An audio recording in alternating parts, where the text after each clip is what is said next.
안녕하세요. 천마설입니다. 오늘은 세계의 대도난 사건에 대해 얘기하려고 합니다. 2003년 2월 벨기에 엔트워프에서 1억 달러 이상의 다이아몬드와 보석이 도난당한 세계의 대도난 사건이 발생했습니다. 철저한 보안 시스템을 갖춘 금고를 범인들이 뚫고 귀중품을 훔친 이 사건은 전 세계를 놀라게 했습니다. 이날 아침 벨기에 엔트워프 다이아몬드 거래소의 경비원이 평소처럼 지하 금고의 문을 열 준비를 하고 있었습니다. 문이 열리자마자 그는 눈앞의 광경에 놀라 말을 잃고 말았습니다. 거의 모든 안전금고가 열려있고 바닥은 난장판이 되어 있었습니다. 경비원은 즉시 경찰에 신고했고 이 사건은 엄청난 금액이 관련된 대형 도난 사건이었습니다.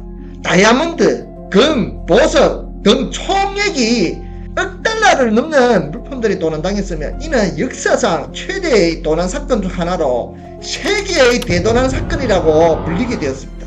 이 사건이 발생한 엔트워프는 벨기에에서 두 번째로 큰 도시로 세계 다이아몬드의 80%가 이곳에서 가공되고 거래되기 때문에 세계 다이아몬드의 수도라고 불립니다.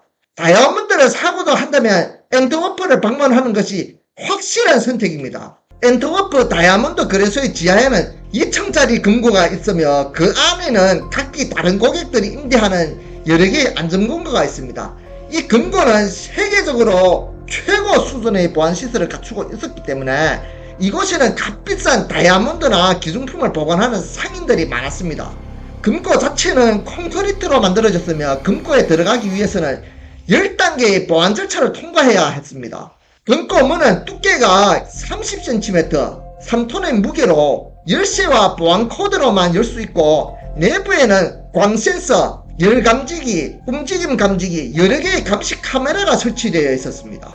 문만 해도 6단계의 보안 장치를 갖추고 있으며 그 중 하나는 0에서부터 99 숫자에서 4가지 숫자의 조합을 입력해야 하는 조합식 보안 장치로 조합 방식은 억가지로 분류할 수 있습니다. 이 문은 장비를 가지고 12시간 동안 지속적으로 뚫더라도 버틸 수 있으며 진동을 감지하는 센서가 있어 조금이라도 이상이 감지되면 경보가 울리게 되어 있습니다.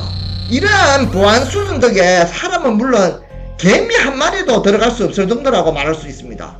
10단계의 보안 시스템을 뚫고 들어갔다고 하더라도 개인 안전 금고들이 있는데 이 금고들은 강철과 구리로 만들어졌으며 몇 개인의 금고는 자기만의 열쇠와 비밀번호가 있어야 열 수 있습니다. 금고 도난 사건의 주인공은 레오나르도 노타바톨로로 그는 어릴 때부터 절도에 능숙한 사람이었습니다.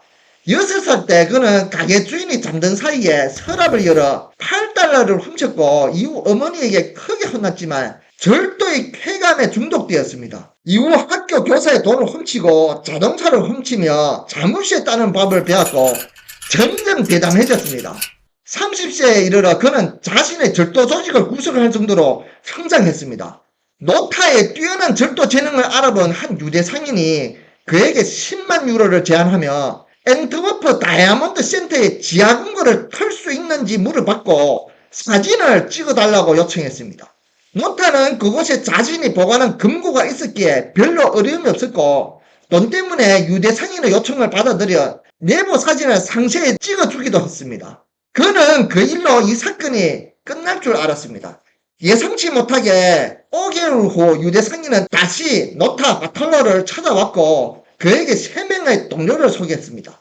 이 3명은 각기 특기가 있었는데 천재는 각종 경보 해제에 능했고 괴물은 자물쇠 따기, 전기공사, 운전을 잘했으며 열쇠의 왕은 각종 열쇠를 유도하는 전문가였습니다. 유대 상인은 엄청난 금액을 제시하며 그들과 함께 지하 금고를 털어달라고 요청했습니다. 유혹에 빠진 노타는 이를 수락하고 자신의 오랜 친구 피에트로를 데려와 총 5명으로 구성된 세계 최고의 절도팀을 만들었습니다. 공격적인 실행에 앞서 그들은 대대적인 준비 작업을 시작했고 노타는 자신이 임대한 지하 금고에 자주 드나들며 내부 사진을 더 많이 찍어 팀원들과 분석했습니다. 노타는 자신의 아이디를 사용해 금고에 접근한 후 금고 비밀번호 입력 장치 바로 위에 호소형 카메라를 설치해 보안 요원이 입력하는 비밀번호를 촬영하는 데 성공했고 들키지 않았습니다. 그들은 열감지 센스에 헤어 스프레이를 뿌리면 민감도가 줄어드는 것을 발견했고, 해당 모델의 센서는 오작동을 방지하기 위해 열과 움직임을 동시에 감지해야만 경보가 울리는 특성을 파악했습니다. 이를 활용해 헤어스프레이로 열을 차단하면 경보를 피할 수 있다는 결론에 도달했습니다. 팀은 사진을 바탕으로 여러 보안장치들을 해제하는 방법을 연습했고, 이외에도 여러 실험과 준비 과정을 거친 끝에 2년 만에 그들은 지하금고의 모든 보안장치를 무력화할 능력을 갖추게 되었습니다. 2003년 2월 15일 노타팀은 계획을 실행에 옮겼습니다. 이날은 마침 도시가 유명한 테니스 스타 비너스 윌리엄스의 경기로 온 도시가 열광하고 있어 다이아몬드 거리에서의 보안이 가장 느슨한 시기였습니다.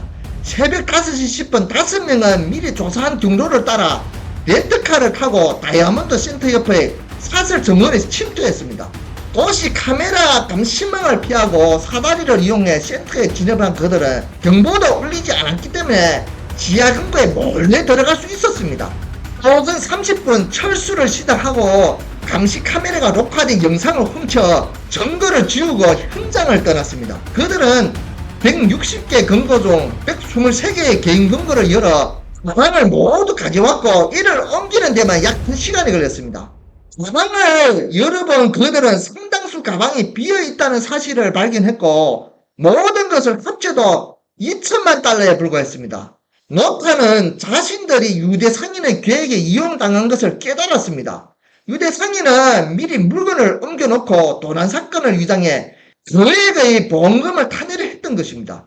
이 사실을 깨달은 후 시간에 쫓긴 노타의 팀원들은 더 이상 고민할 여유가 없었고 각각 다른 경로로 도주했고, 그들은 이탈리아 밀라노 외곽의 한 작은 마을에서 다시 만나기로 약속했습니다. 노타와 피에트로는 차를 타고 출발했지만 피에트로는 계속해서 밖을 두리번거리며 겁에 질려 있었습니다.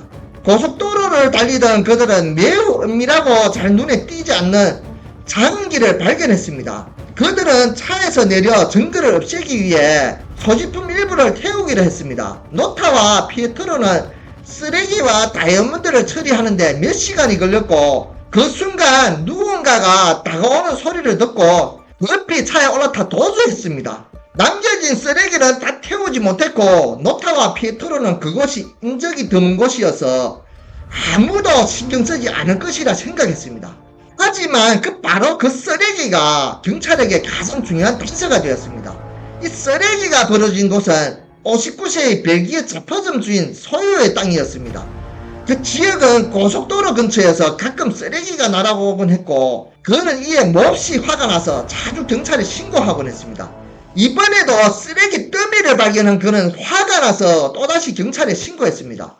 경찰은 평소처럼 대수롭지 않게 대응했지만 잡화점 주인이 여기 다이아몬드 센터라는 말이 적힌 편지가 있어요 라고 하자 경찰은 바로 현장으로 달려갔습니다. 현장에 도착한 경찰과 탐정들은 쓰레기 속에서 중요한 단서를 발견했습니다. 그 중에는 노타 바톨로의 이름이 적힌 감시 시스템 영수증과 먹다 남긴 샌드위치 술병이 있었습니다. 참 한심하네요. 이를 바탕으로 경찰은 노타의 아파트를 수색했고 새로운 증거를 찾아내 그의 공범을 추적할 수 있었습니다.